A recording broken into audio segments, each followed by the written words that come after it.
Yeah. And be free. And be. When you look back at the season from hell that the Fever had, none of us expected them to be in this situation.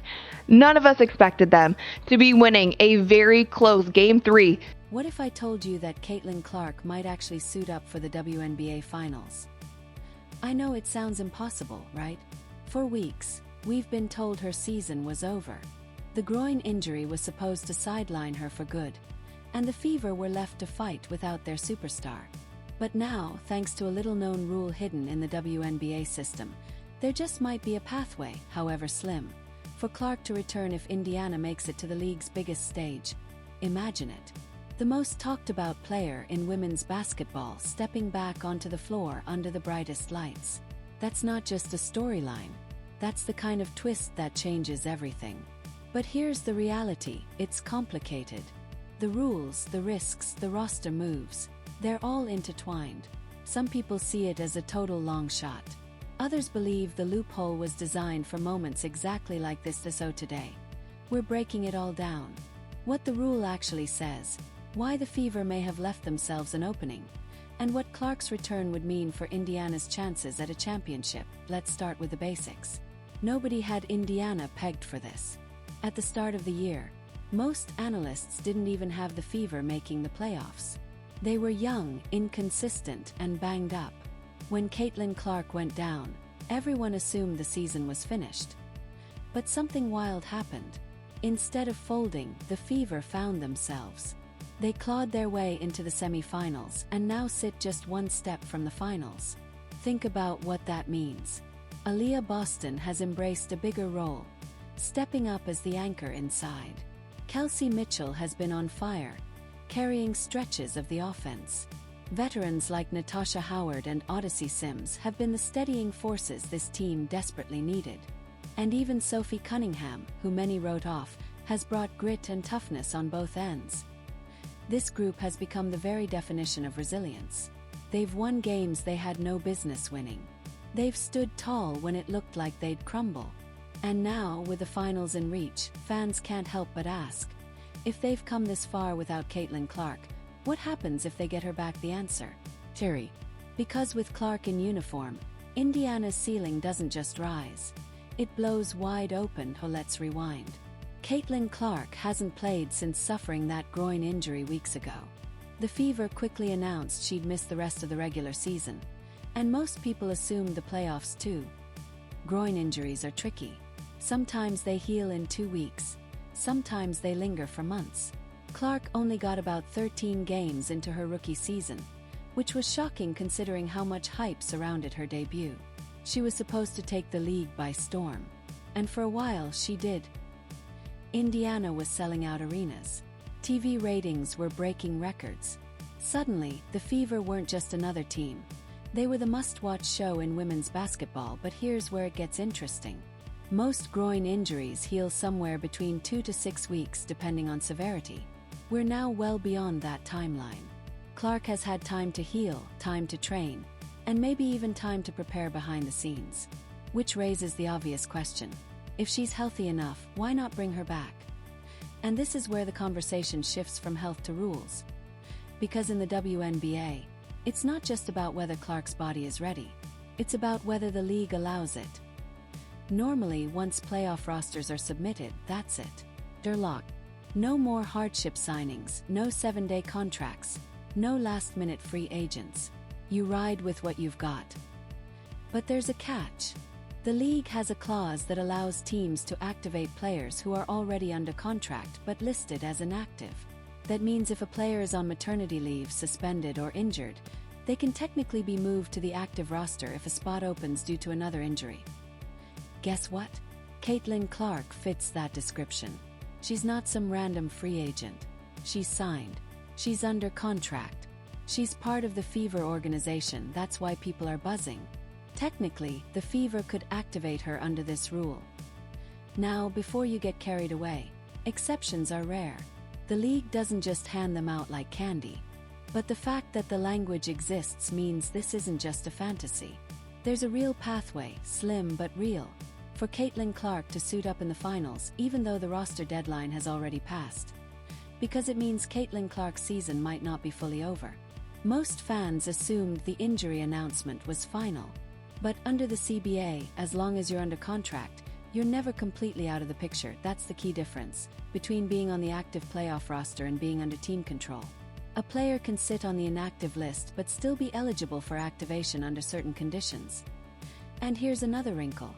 Indiana only submitted 11 players for their playoff roster. Teams are allowed 12. Why leave one spot open? Some believe it was intentional. Maybe the Fever wanted flexibility. Maybe they were quietly keeping the door cracked open for Clark. If they had no plans at all, why not fill the roster with another depth piece? Instead, they rolled with fewer bodies, which makes you wonder, was this a strategic gamble to leave room for their star? Now let's get real.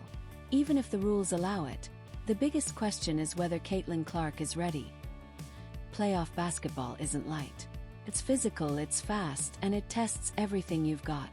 Clark hasn't been practicing full speed with the team. Her conditioning may not be where it needs to be.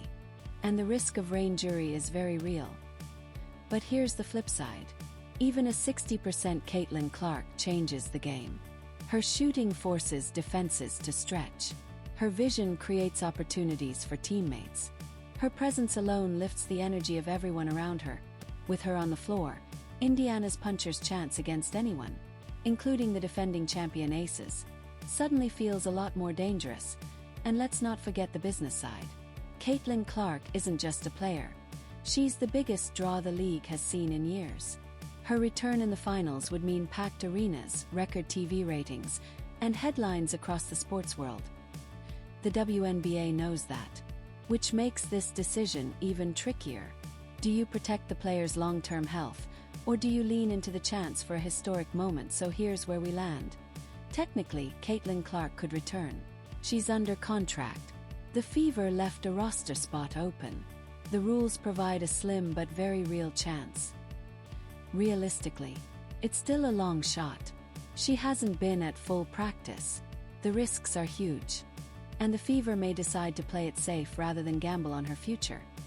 But just the fact that we're even talking about this shows you how much she means to the WNBA. With Clark, everything changes. How teams defend, how fans engage, how the league grows. If she comes back, it could be one of the most dramatic returns in basketball history. If she doesn't, Indiana can still hold their heads high knowing they fought their way to the finals without her. When you look back at the season from hell that the Fever had, none of us expected them to be in this situation. None of us expected them to be winning a very close Game 3. An injured player can remain on the inactive list and still technically be eligible for activation if certain conditions are met.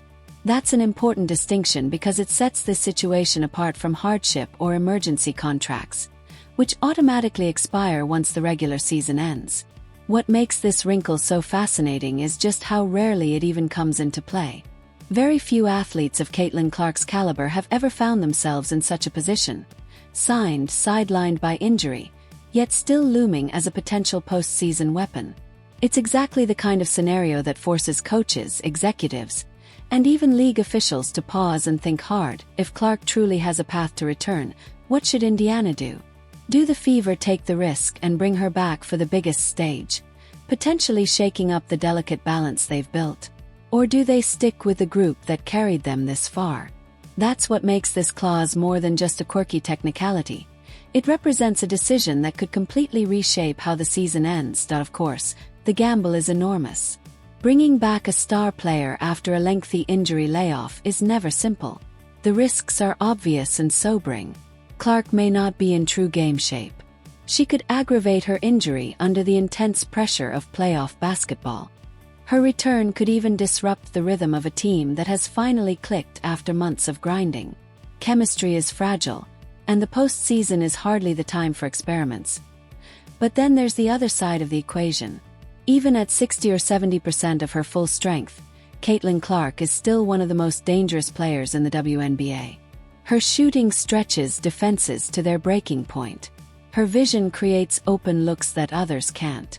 Her sheer competitive fire lifts teammates in ways that don't always show up on the stat sheet. That kind of presence doesn't just help, it transforms. With Clark on the floor, the Fever instantly gain a puncher's chance against anyone, even the defending champion Las Vegas Aces.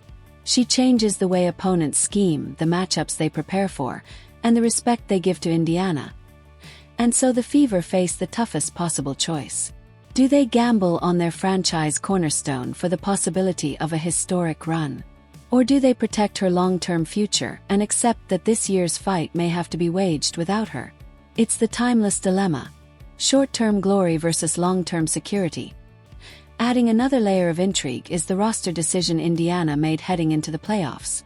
Instead of using the maximum 12-player allotment, they submitted only 11 names. On paper, that's unusual. Why willingly go in short-handed? Some believe it was a calculated move, a way to preserve flexibility and quietly leave the door open for Clark's potential return.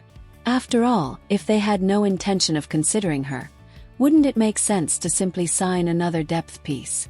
Instead, they rolled forward with fewer bodies, doubling down on the group they had and perhaps leaving space for something bigger. The organization has offered no public explanation, but the optics alone were enough to fuel speculation. The idea that Indiana might deliberately carry fewer players unless they had a plan in mind is worth serious thought. If Clark does come back, that empty roster slot suddenly looks less like an odd quirk and more like a subtle, brilliant strategy. And if the Fever shock the league and reach the finals, it could go down as one of the boldest choices in modern WNBA history. Here's the reality though. Even if the rulebook allows it, the real question is physical readiness. Is Caitlin Clark actually healthy enough to return? Injuries don't vanish overnight, and playoff basketball demands intensity at a level far beyond the regular season. Reports suggest she hasn't been practicing at full speed with the team during this playoff run, which means conditioning could be a major hurdle. Stepping straight into finals minutes would test her body immediately. The risk of re-injury is significant if she's rushed back too soon. And yet, this is Caitlin Clark we're talking about. She thrives under pressure, and she has always been built for the biggest moments. Even if she hasn't been fully integrated into practices, it's hard to imagine she hasn't been training and preparing behind the scenes. If there's even a sliver of opportunity to play, she's going to push for it. For Indiana, the calculus is brutally difficult. They must decide if she's sharp enough, strong enough, and capable of helping more than hurting. If the answer is yes, the Fever suddenly become the most dangerous underdog in years. If the answer is no, injuries don't just vanish overnight, and postseason basketball is a different beast entirely. The pace is faster, the pressure is relentless, and every possession carries the weight of a season. Reports suggest that Caitlin Clark hasn't been practicing at full speed with the Indiana Fever during their playoff run. That alone raises questions. If her conditioning isn't where it needs to be, how would she handle the intensity of finals minutes? The moment she steps on the court, her body would be tested immediately. The risk of re-injury if she comes back too soon is not something anyone can dismiss. But then there's the other side of Caitlin Clark, the side that makes this whole conversation impossible to ignore. She's a competitor unlike anyone else in the league. She thrives on pressure. Big moments have never scared her. They've defined her. Even if she hasn't gone full speed in practice, you can be certain she's been rehabbing, training, and preparing behind the scenes. If there's even the slightest window of opportunity, she'll push herself to take it. That leaves the Fever with a gut-wrenching decision. Is she sharp enough to handle the pace? Is she strong enough to endure the physical toll? Can she step onto the floor and truly elevate the team rather than disrupt the rhythm they've built? If the answer is yes, Indiana suddenly becomes the story of the postseason. If the answer is no, then this goes down as one of the biggest what-ifs in WNBA history. Now imagine just for a second that Clark does return in time for the finals. The matchup changes instantly against a powerhouse like the Las Vegas Aces. Without Clark, defenses collapse into the paint, clogging the lanes for Aaliyah Boston and daring Indiana's other guards to make shots. With Clark, that defensive plan crumbles. Her shooting range forces defenders to stretch out, creating space for Boston's postgame and opening up driving lanes for Kelsey Mitchell and Sophie Cunningham. The Fever's offense, which can sometimes look predictable, suddenly becomes dynamic and dangerous. And it's not just offense. While Clark isn't considered an elite defender, her presence allows Indiana to play fast.